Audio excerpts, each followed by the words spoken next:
Welcome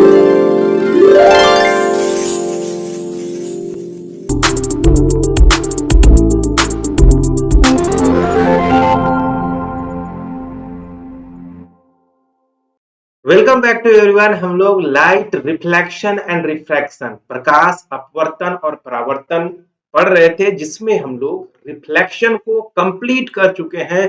सारे numerical problem भी करा चुके हैं। अगर अभी तक आपने वीडियो नहीं देखा तो जल्दी से जाके देखिए, प्ले लिस्ट बना हुआ है, बड़े मजे से, बहुत अच्छे से आपको वहां समझ में आने वाला है। आज हम लोग रिफ्रैक्शन पढ़ने वाले हैं, यानी अपवर्तन पढ़ने वाले हैं।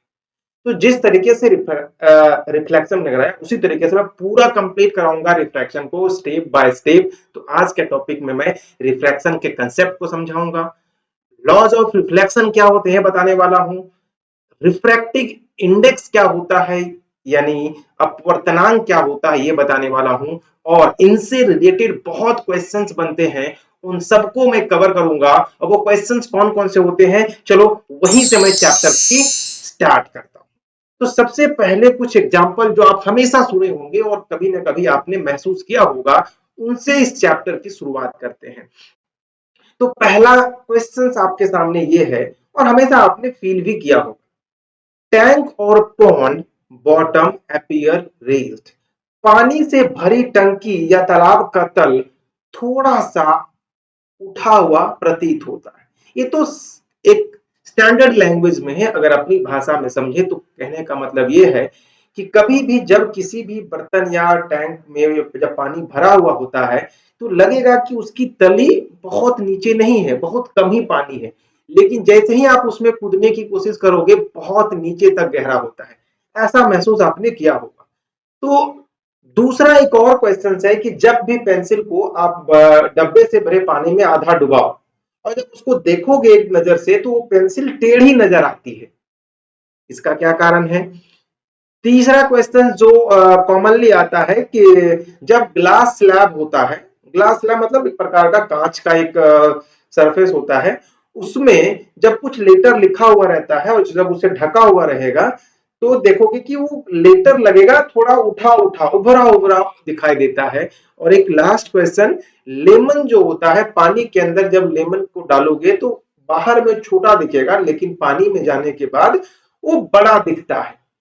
आखिर इन सारे सवाल का आंसर क्या है, इन सारे सवाल का मैं डिटेल आंसर दूंगा इस वीडियो के लास्ट में, क्योंकि इसका जो रीजन है उस रीजन को एक्सप्लेन करते करते हमें वहां तक पहुंचना होगा, तो जाके ये बहुत आसानी से समझ में आने वाला है। ये वीडियो कॉम्पिटिटिव एग्जाम और बोर्ड के पॉइंट ऑफ व्यू से बहुत इंपॉर्टेंट है।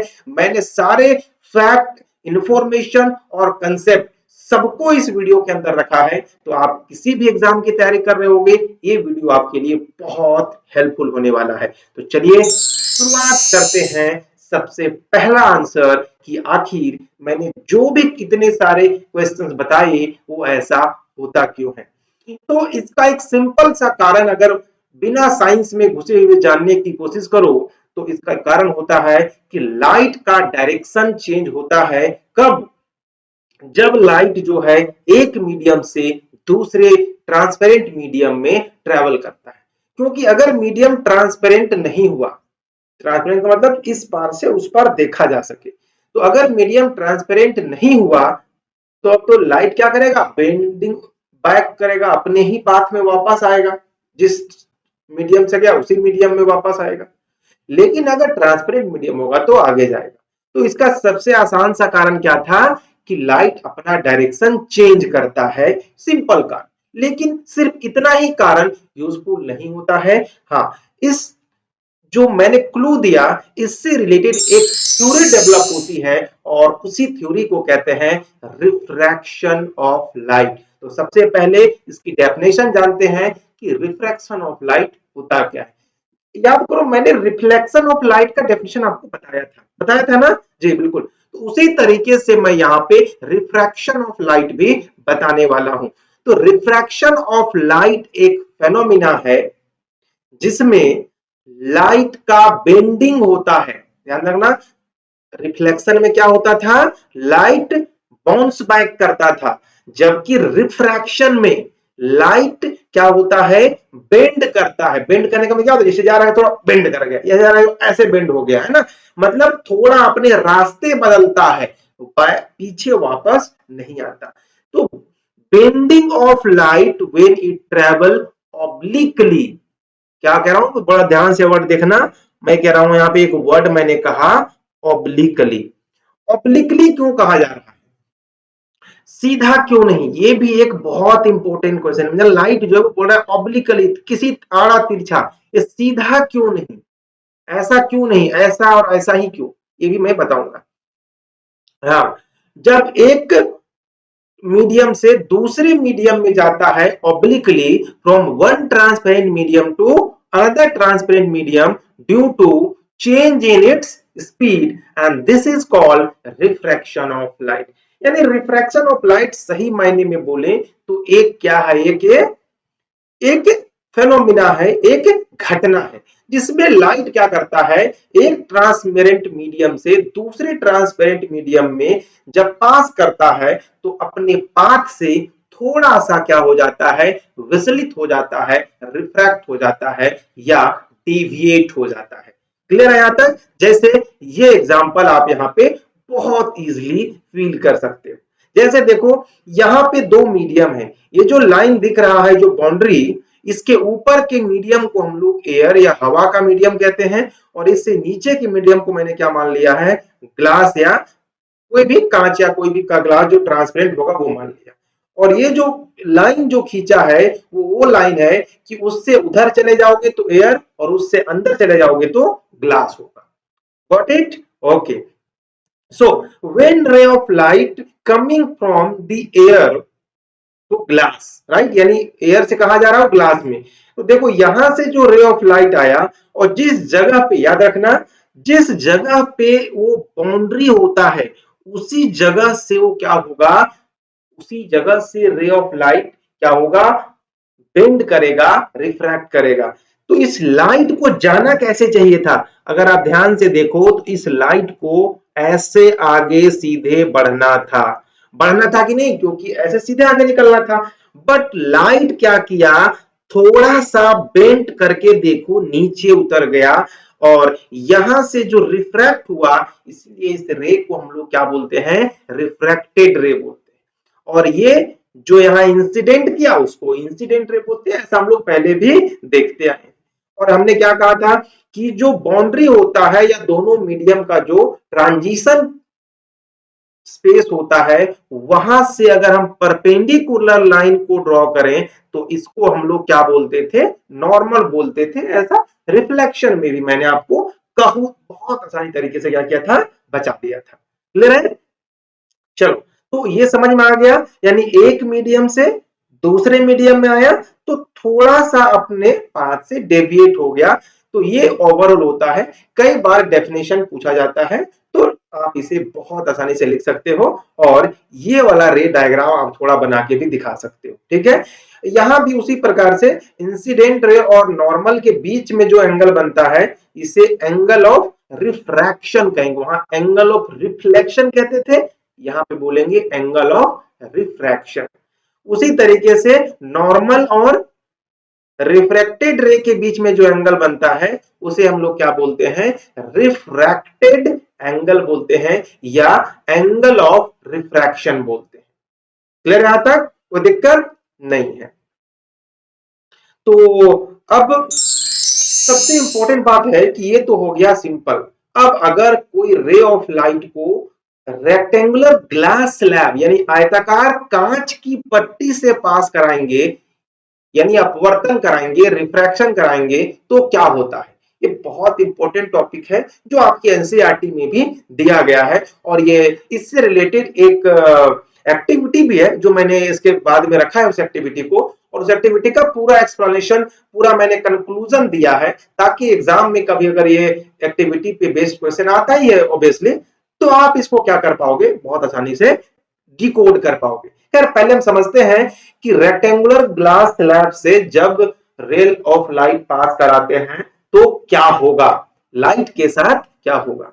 उसी को मैंने लिखा कि जब when a ray of light passes obliquely a rectangular glass slab, it bend towards normal at the air glass interface. Air और ग्लास के बीच का इंटरफेस, वही मैं कह रहा था, जो बाउंड्री वाला लाइन होता है, इसके ऊपर मान लो एयर और इसके नीचे क्या है, वाटर है या ग्लास है। तो इस वाले लेंथ, ये जो ट्रांजिशन जगह होता है जिसके जस्ट ऊपर जस्ट नीचे, उसी को कहा जाता है यहाँ पे एयर ग्लास इंटरफेस। ठीक है, so normal at the air glass interface away from the normal at the glass air interface. ये दो बातें कह रहा है, ये बहुत इंपॉर्टेंट समझने वाली बात ये है। देखो, पूरे मीडियम को हम लोग दो मीडियम में डिवाइड करते हैं। एक मीडियम होता है रेरर मीडियम जिसे विरल सघन माध्यम और विरल माध्यम हिंदी वाले ऐसे सुने होंगे, और दूसरा होता है denser medium. Denser medium, rarer medium और डेंसर मीडियम, दोनों मीडियम में क्या डिफरेंस होता है, वही बात यहाँ पे एयर ग्लास इंटरफेस और ग्लास एयर इंटरफेस का मीनिंग समझाऊंगा मैं। तो रेयर मीडियम का मतलब होता है जहां लाइट जो होता है तेजी से चले, यानी क्या हो, कम सघन हो, घना घना घना मीडियम में घनत्व क्या हो उसका कम हो।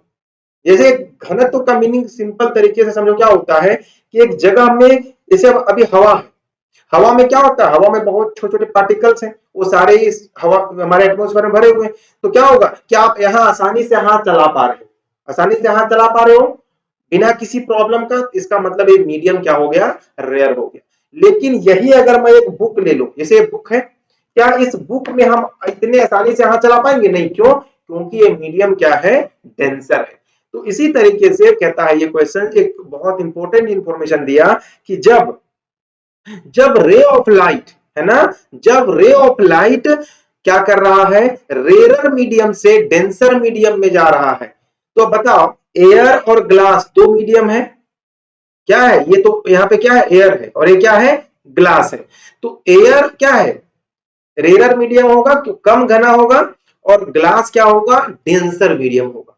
और जब लाइट एयर से डेंसर में आएगा, तो देखो जाना लाइट को चाहिए था ऐसे ऐसे, लेकिन वो नॉर्मल की तरफ झुक गया। देखो इस वाले लाइन जो नॉर्मल लाइन है उसके नजदीक में आया कि नहीं आया, आ गया।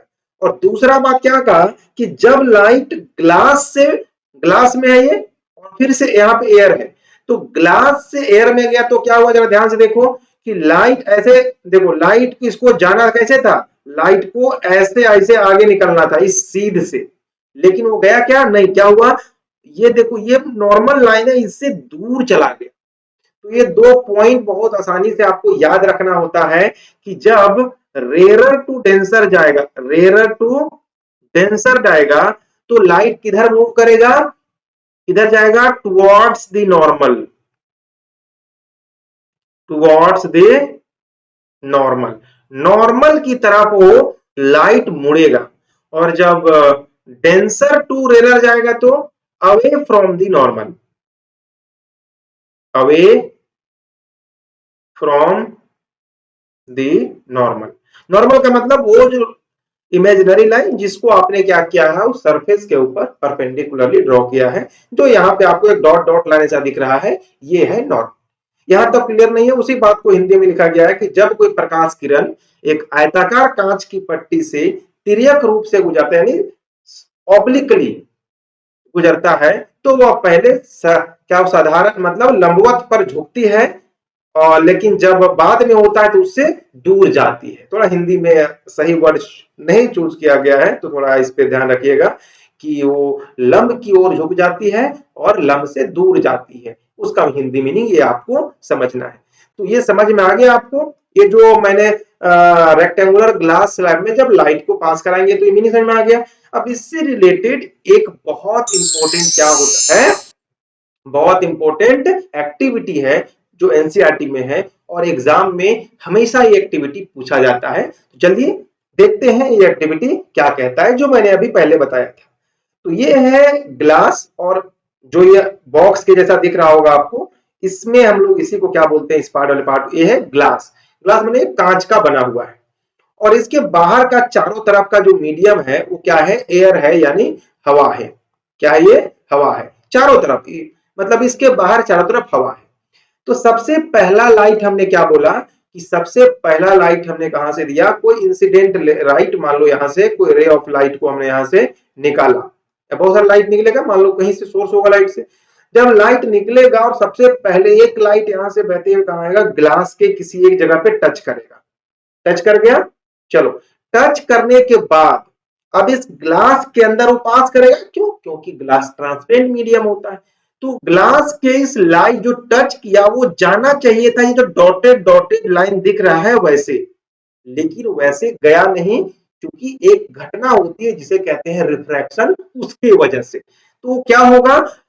चूंकि तो ये क्या किया? थोड़ा सा बेंड कर गया, और बेंड किधर किया? नॉर्मल के तरफ बेंड किया। नॉर्मल कौन है? ये है नॉर्मल, जो इसके ऊपर क्या है? परपेंडिकुलर है।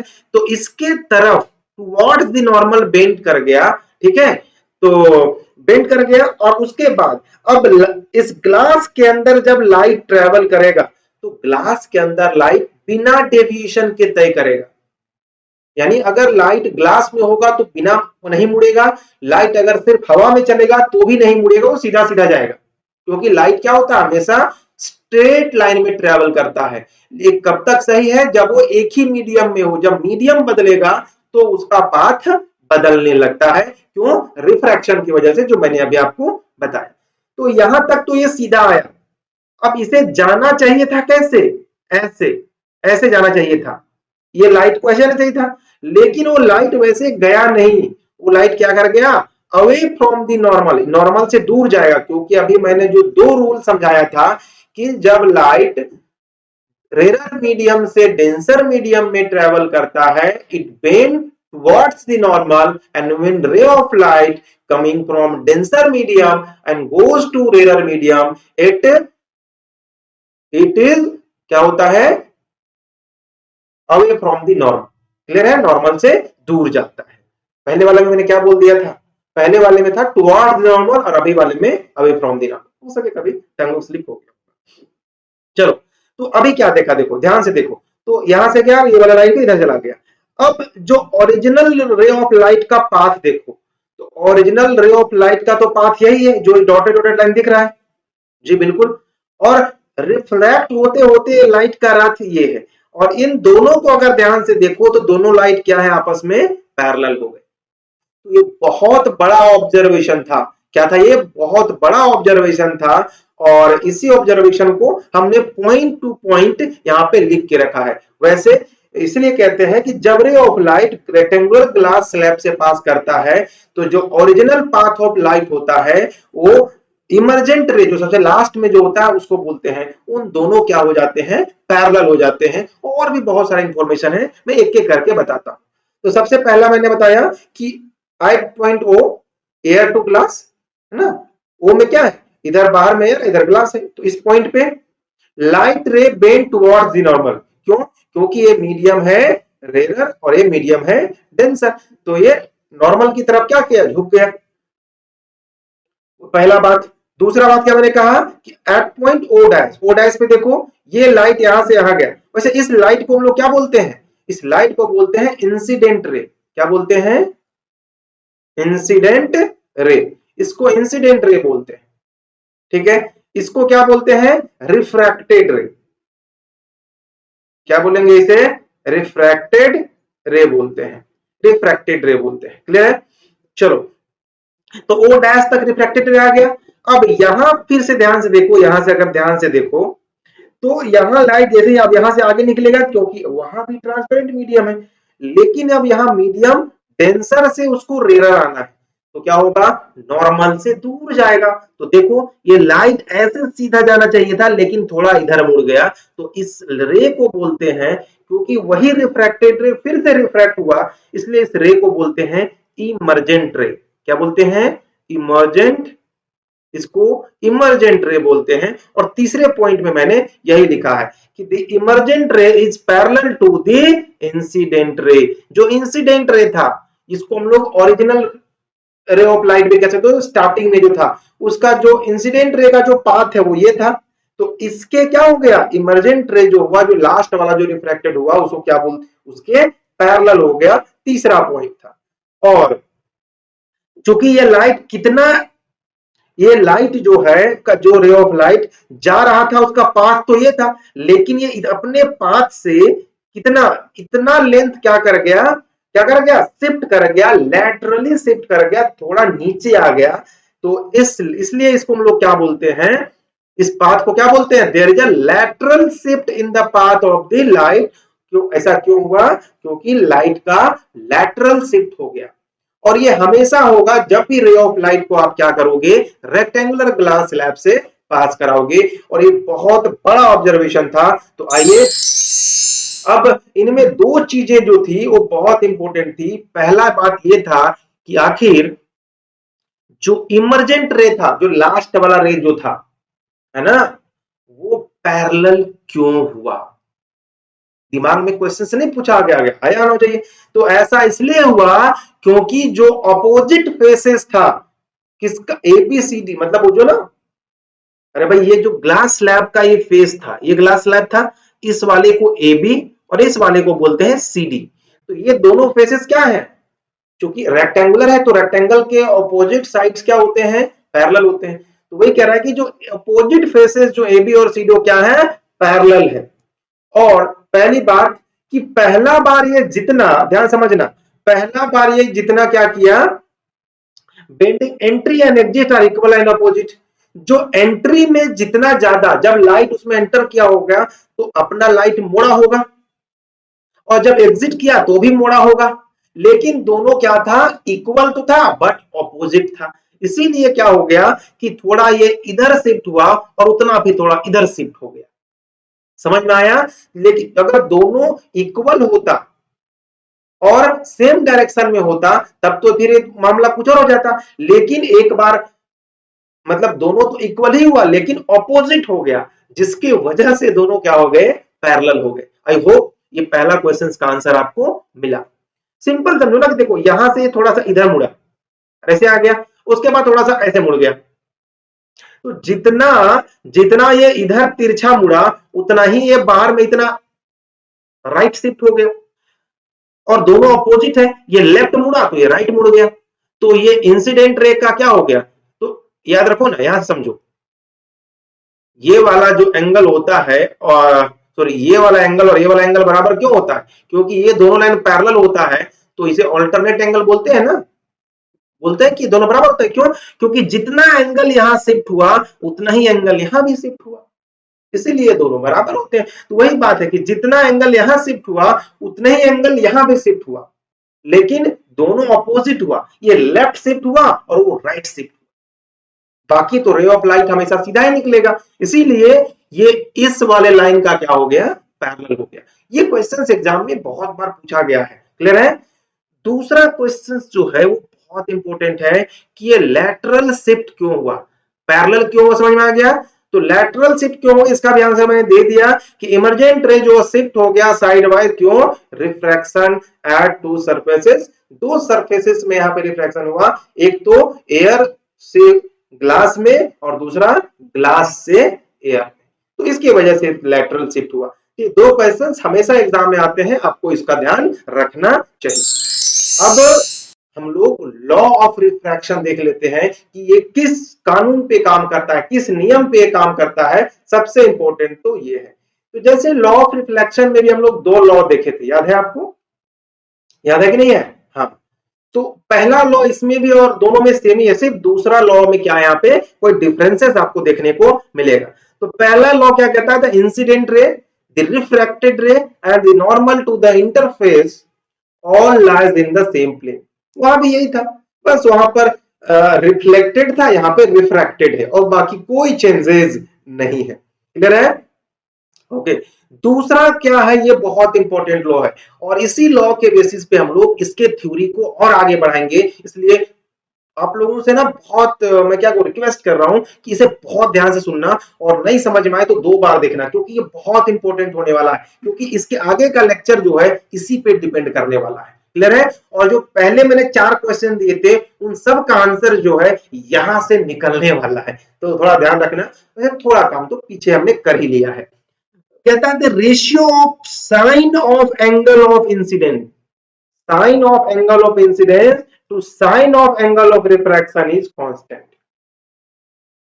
है ना। कहने का मतलब हुआ कि sine I upon sine R is equal to constant. देखो ये साइन आई अपॉन साइन, अब ये साइन क्या होता है, साइन जो है एंड दो, देखो साइन जो होता है दो कि ट्रायंगल के किन्हीं दो साइड के बीच में जो एंगल बनता है और दोनों साइड है उनका आपस में एक रिलेशन होता है। मैं ट्रिगोनोमेट्री कराऊंगा मैथ्स में तो देखना आपको ये सब चीजें बहुत आसान लगेगी। लोगों को ट्रिगोनोमेट्री डिफिकल्ट लगता है, इसका कारण होता है कि वो समझने से पहले क्वेश्चन शुरू कर देते हैं और जब तक समझते हैं तब तक चैप्टर खत्म हो जाता है। तो मैं आपको बहुत धीरे कराऊंगा और कंप्लीट कराऊंगा कि एक बार में आप पूरे ट्रिगोनोमेट्री को बहुत आसानी से क्या कर लोगे, सीख लोगे। तो चलो sine I upon sine R constant होता है, ये याद रखना आप। इसी को हम लोग एक और लॉ के नाम जानते हैं, इसे कहते हैं स्नेल्स लॉ। अब वो घोंघा मत समझ लेना, स्नेल्स है ना, लॉ है, एक फिजिस्ट थे, है ना, उन्होंने इस लॉ को खोजा था। वैसे ये लॉ पहले कुछ और तरीके से काम करता था, आगे बताऊंगे। लाइट के स्पीड के बेसिस पे डिफाइन था, लेकिन स्नेल्स ने इस लॉ को बताया तो फिर इसको स्नेल्स लॉ बताया गया। ठीक है, वही बात है। देखो कि यहाँ पे इंसिडेंट रे यहाँ पर आया, ये रिफ्रैक्टेड रे है, ये नॉर्मल है, इसके बीच में ये आई है और इसके बीच में और इसके बीच में एंगल क्या है, आर है। क्लियर है। तो हमने क्या कहा कि पहले क्या होता था, जब रिफ्लेक्शन होता था, याद करो, जब रिफ्लेक्शन होता था तो आई और आर बराबर होता था, लेकिन रिफ्रैक्शन में बराबर नहीं होता, सेम रेशियो में होता है। ये मैथ्स का चीज है, रेशियो। रेशियो जब आपने पढ़ा होगा तो आपको बहुत बढ़िया से पता होगा, नहीं पढ़ा है तो भी टेंशन नहीं लेना है, वो भी मैं कराऊंगा क्योंकि मैथ्स में आना ही आना है। क्लियर है। तो इसका अगर साइन एंगल लोगे, साइन के साथ अगर इस एंगल को लोगे और इस एंगल को भी, तो अगर दोनों को डिवाइड करोगे तो हमेशा एक फिक्स्ड वैल्यू देगा। जैसे पाई माना था ना कि जब सर्कमफेरेंस को डायमीटर से डिवाइड करते तो एक रेशियो मिलता था, वैल्यू उसका नाम था पाई। उसी प्रकार से जब ये जो एंगल ऑफ इंसिडेंस और एंगल ऑफ सॉरी और रिफ्रैक्शन है, इन दोनों को डिवाइड करोगे साइन एंगल के साथ तो वो हमेशा क्या होगा, कांस्टेंट वैल्यू होगा। ये बहुत इंपॉर्टेंट था, ये लॉ याद रखिएगा आप लोग। अब इसी में इस रेशियो को बोलते हैं हम लोग क्या, स्नेल्स रेशियो या स्नेल्स लॉ। और इसका हम लोग एक अलग नाम से भी जानते हैं, सिंपली उसको बोलते हैं रिफ्रैक्टिव इंडेक्स। इस दूसरे लॉ से एक थ्योरी बना जिसे बोलते हैं रिफ्रैक्टिव इंडेक्स। ये होता है क्या, ये सिंपली वही होता है कि how much speed of light reduces when it enter in one medium from another medium. जब रे ऑफ लाइट एक मीडियम से दूसरे मीडियम में आता है तो क्या होता है कि लाइट का स्पीड कितना चेंज होता है, लाइट का स्पीड कितना चेंज होता है। यानी दोनों को डिवाइड कर देंगे कि एक मीडियम में लाइट कितने स्पीड से चल रहा था और जब वो दूसरे मीडियम में एंटर किया तो लाइट का स्पीड क्या हुआ, या तो बढ़ा होगा या घटा होगा, या अगर दोनों सेम मीडियम रहा होगा तो कोई चेंज नहीं हुआ होगा। ठीक है, तो दोनों को जब डिवाइड करोगे ना तो वो भी किसके बराबर होता है, वो भी उसी के बराबर होता है जो अपनी हमने भी किसके बराबर बताया था, sine I upon sine R is equal to जो कांस्टेंट था ना उसी के बराबर ये होता था। तो ये रेशियो का नाम क्या दिया गया, अगर स्पीड के सेंस में हम बात करेंगे तो उसका नाम दिया गया क्या, आपको क्या नाम दिया गया, स्पीड के सेंस में से रिफ्रैक्टिव इंडेक्स दिया गया। क्लियर है, यहां तक कोई दिक्कत नहीं है। जैसे आप जानते हैं कि लाइट का स्पीड जो एयर में कितना होता है, 3 लाख किलोमीटर पर सेकेंड, या उसको मीटर पर सेकेंड बोले तो 3 इंटू 10 टू पावर 8 मीटर पर सेकेंड होता है। लेकिन जब ग्लास में लाइट जाता है तो मीडियम क्या हो गया, डेंसर, है ना। जैसे मैंने कहा ना, हवा में हाथ चलाना और पानी में हाथ चलाना, कहां तेजी से चला पाओगे, कहां सेम फोर्स लगाने पर, तो बोलोगे, कोई भी बोलेगा ऑब्वियसली हम लोग हवा में हाथ बहुत आसानी से चला सकते हैं कम फोर्स में, लेकिन उतने फोर्स में पानी में हाथ मूव भी नहीं करेगा। तो इसलिए देखो ग्लास में स्पीड कितना होता है, कम हो जाता है, 2 into 10 to the power 8 metre पर सेकेंड। क्लियर है कि नहीं है, यानी 2 लाख किलोमीटर पर सेकंड चलता है और यहाँ पे 3 लाख किलोमीटर पर सेकंड। क्लियर है बात। चलो, तो यही इन दोनों को अगर डिवाइड कर दोगे तो उससे कांस्टेंट वैल्यू मिलता है, उसे क्या बोलते हैं, रिफ्रैक्टिव इंडेक्स। क्लियर है। अब रिफ्रैक्टिव इंडेक्स जो होता है वो डिफाइन होता है किसके ऊपर, दो मीडियम के ऊपर। किसके ऊपर होता है, दो मीडियम के ऊपर। तो इसी के बेसिस पे हम लोग इसे दो तरीके से डिफाइन करेंगे। एक में क्या करेंगे कि एक मीडियम को हम फिक्स कर देंगे हवा, और दूसरा मीडियम को कुछ भी लेंगे। और एक और तरीका क्या लेंगे जिसमें दोनों मीडियम हम कुछ भी रख सकते हैं, पहला मीडियम को कुछ रख लो, दूसरे मीडियम को कुछ रख लो, कोई फर्क नहीं पड़ेगा। तो दोनों मीडियम के केस में हम लोग देखेंगे कि रिफ्रैक्टिव इंडेक्स होता क्या है। ठीक है, तो हम लोग रिलेटिव रिफ्रैक्टिव इंडेक्स बोलेंगे कब, जब दोनों मीडियम कुछ भी हो सकता है। तो क्या बोलते हैं कि when light travel from medium 1 to medium 2 and their speed are v1 and v2 respectively, यानी जब लाइट मीडियम 1 में रहा होगा उस समय उसका स्पीड v1 रहा होगा, और जब लाइट मीडियम 2 में गया होगा तो उसका स्पीड v2 हो गया होगा। क्लियर है, v2 चेंज ज्यादा से बात नहीं कर रहे हैं, वो एक अलग हो गया होगा। तब जो रिफ्रैक्टिव इंडेक्स होगा मीडियम 2 का, मीडियम 2 का रिफ्रैक्टिव इंडेक्स जो होगा किसके रिस्पेक्ट में, 1 के रिस्पेक्ट में, वो डिफाइन, उसको हम लोग क्या बोलते हैं, n21। क्या बोलते हैं, n21। तो n21 का मतलब क्या हुआ, refractive index of medium 2 with respect to medium 1। Clear हुआ। तो इसको निकालने के लिए आपको क्या करना है, v1 अपॉन v2। v1 कहने का मतलब क्या हो गया, speed of light in medium 1, and v2 का मतलब क्या हो गया, speed of light in medium 2। इसे याद कैसे करोगे, तो याद करने का सबसे आसान तरीका क्या है कि जिसके रिस्पेक्ट में निकालना है वो हमेशा ऊपर होगा, और जिसका निकालना है वो हमेशा नीचे होगा। जैसे आपको n12 होगा, इसका मतलब क्या हो बताओ, n12 का मतलब हुआ refractive index of medium 1 with respect to medium 2। तो इसमें क्या लिखेंगे, ऊपर में क्या होगा, जिसका निकालना है उसका स्पीड क्या होगा, उसका स्पीड हमेशा नीचे होगा, उसका स्पीड हमेशा नीचे होगा, और जिसके रिस्पेक्ट में निकालना है उसका स्पीड ऊपर होगा। दोनों को डिवाइड करोगे तो आपको बहुत आसानी से क्या मिल जाएगा, रिलेटिव रिफ्रैक्टिव इंडेक्स मिल जाएगा। ये नोटेशन है, आप बहुत ध्यान से इसको जरूर देखना। एक और रिफ्रैक्टिव इंडेक्स का हम लोग, मैंने बताया था अभी कि एक मीडियम को अगर हम फिक्स कर दें, उसे हम लोग एयर या सिंपली वैक्यूम कहते हैं, वो मान लिया जाए, तब उस प्रकार के इंडेक्स को हम लोग क्या बोलते हैं, एब्सोल्यूट रिफ्रैक्टिव इंडेक्स कहते हैं। क्लियर है, यानी पराश्रयी।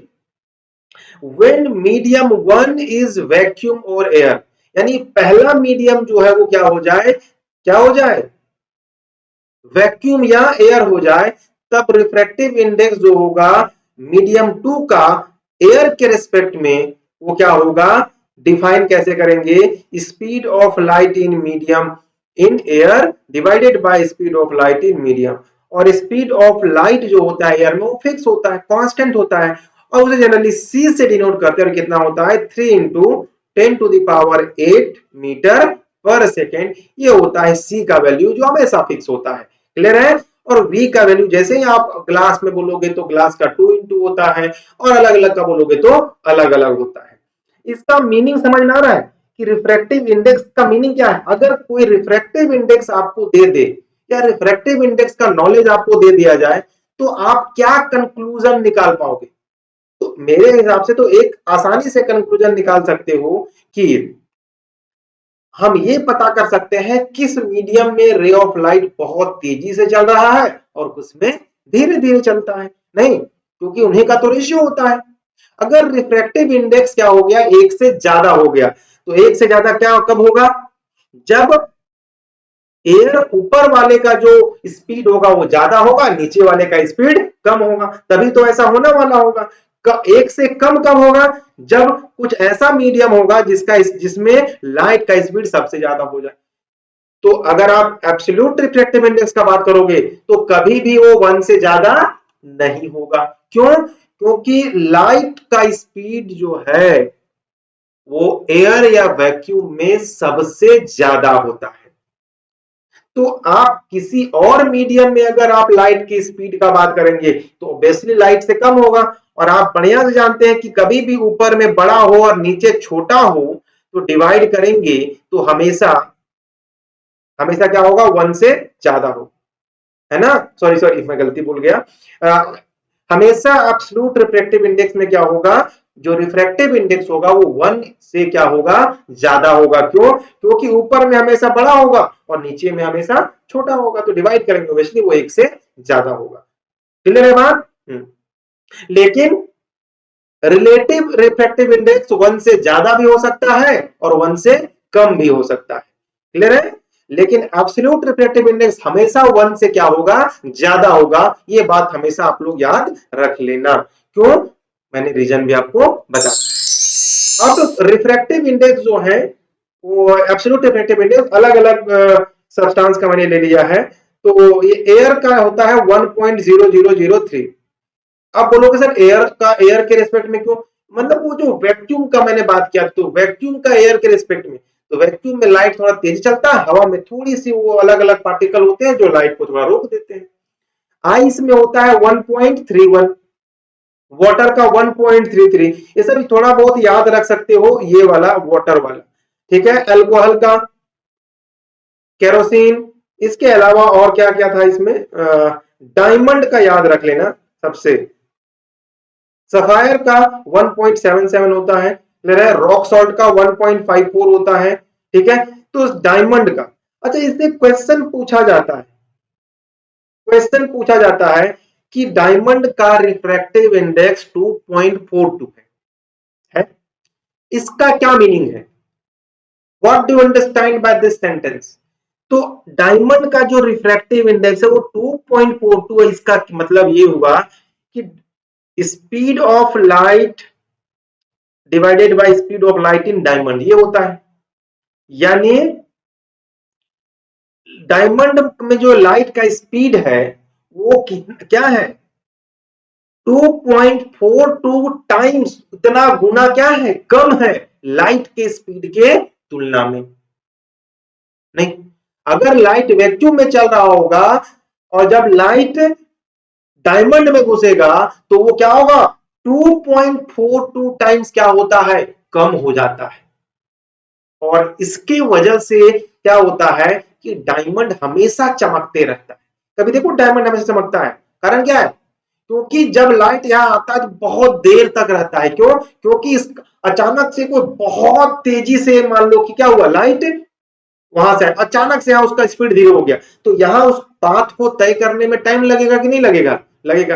यानी कुछ सेकंड के लिए या कुछ फ्रैक्शन ऑफ सेकंड के लिए लाइट हमेशा डायमंड के अंदर रहेगा और लाइट हमेशा चमकेगा, इसीलिए डायमंड हमेशा चमकते रहता है। ये कि रीजन आप समझ सकते हैं। ठीक है।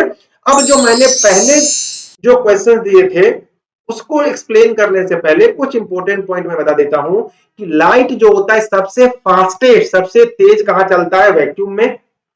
और जैसे जैसे मीडियम डेंसर होने लगता है यानी सघन होने लगता है, धीरे धीरे उसका स्पीड घटने लगता है। हाइयर रिफ्रैक्टिव इंडेक्स का मतलब ये होता है कि जो लाइट का जो बेंडिंग होगा यानी लाइट जो मुड़ता होगा वो बहुत ज्यादा मुड़ेगा, है ना। क्योंकि लाइट जितना ज्यादा रिफ्रैक्टिव इंडेक्स है उतना लाइट ज्यादा बेंड करेगा और लाइट का स्पीड उसमें उतना कम होगा। दो बातें क्लियर है? चलो अगला, रिफ्रैक्टिव इंडेक्स डायमेंशन लेस होता है, यानी उसका कोई भी यूनिट नहीं होता है। क्यों?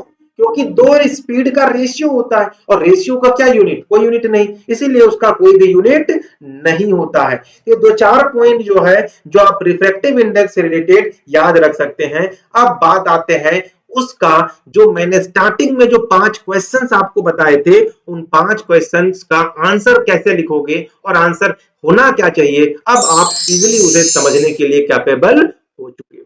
चलो पहला सवाल था कि टैंक या जो पॉन्ड होता है जब उसमें पानी भरा हुआ होता है तो उसका बॉटम ऊपर दिखता है जबकि असली में वो और नीचे होता है। इसका कारण क्या है? इसका कारण है रिफ्रैक्शन ऑफ लाइट। यानी जब लाइट जो है ट्रेवल करता है स्लोवर वाटर में, लाइट क्या होता है, वाटर में स्लोवर स्लोवर ट्रेवल करता है, किसके रिस्पेक्ट में, एयर के रिस्पेक्ट में, जिससे लाइट क्या हो जाता है, इंसिडेंट किधर हो जाता है, नॉर्मल की तरफ। और जिससे रे ऑफ लाइट क्या हो जाता है, थोड़ा सा, देखो पिक्चर से समझो, देखो लाइट यहां से पहले, ये मान लो बॉटम है, तो यहां से ले ऑफ लाइट ऐसे निकला, तो जाना चाहिए था इसको ऐसे, लेकिन रिफ्रैक्शन की वजह से क्या होगा, ये अवे फ्रॉम दी नॉर्मल हो जाएगा, तो ये थोड़ा सा नॉर्मल ऐसे है, इससे इधर भाग जाएगा, इधर निकल गया। पहला बात समझ में आ गया। अब दूसरा, एक रे ऑफ लाइट ऐसे मान सकते हो कि जो परपेंडिकुलरली अगर इंसिडेंट, अच्छा मैंने स्टार्टिंग में बात बोला था कि लाइट ऑब्लिकली पास करना चाहिए, परपेंडिकुलर पास किया तो क्या होगा, अब इसका आंसर सुनो। जब लाइट परपेंडिकुलरली पास करेगा मिरर पर, या सॉरी किसी भी मीडियम में, ट्रांसपेरेंट मीडियम में, तो वो परपेंडिकुलरली ही वापस चला जाएगा, यानी अपने ही पाथ में वापस जाएगा, सेम जैसे वहां सेंटर ऑफ कर्वेचर में होता था, तो ये सीधे पीछे वापस चला जाएगा ऐसे।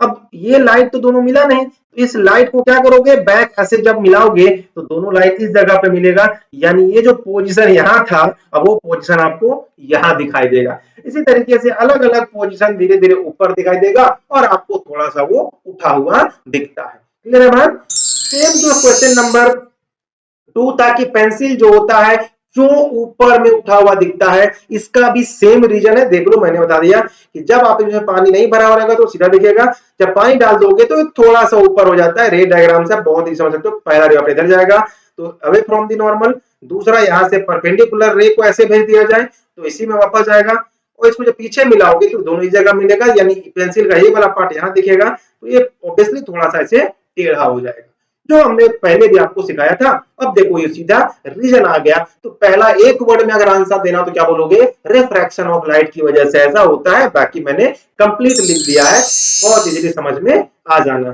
तीसरा क्वेश्चन था कि लेटर जो होता है वो ऊपर ही क्यों दिखता है जब ग्लास स्लैब के नीचे रखा हुआ होता है, तो उसका भी सेम रीजन है।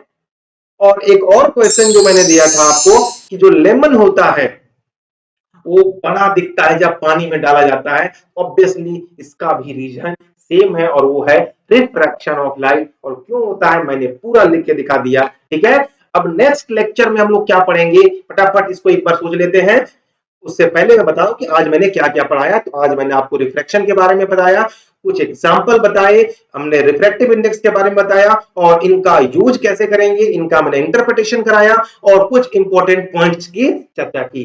नेक्स्ट क्लास में हम लोग स्फेरिकल है ना लेंसेज के बारे में पढ़ेंगे कि क्या लेंसेज क्या होते हैं, उनका क्या रोल होता है, उनसे इमेज कैसे बनेगा, एंड लेंस फॉर्मूला क्या होता है, ये सब कुछ देखने वाले हैं आप लोग। इसलिए इस चैनल को सब्सक्राइब कर लीजिए ताकि एक भी वीडियो आपसे मिस ना हो। मिलते हैं अगले लेक्चर में, तब तक के लिए thank you so much. Healthy रहिए, स्वस्थ रहिए, अपने परिवार का ध्यान रखिए।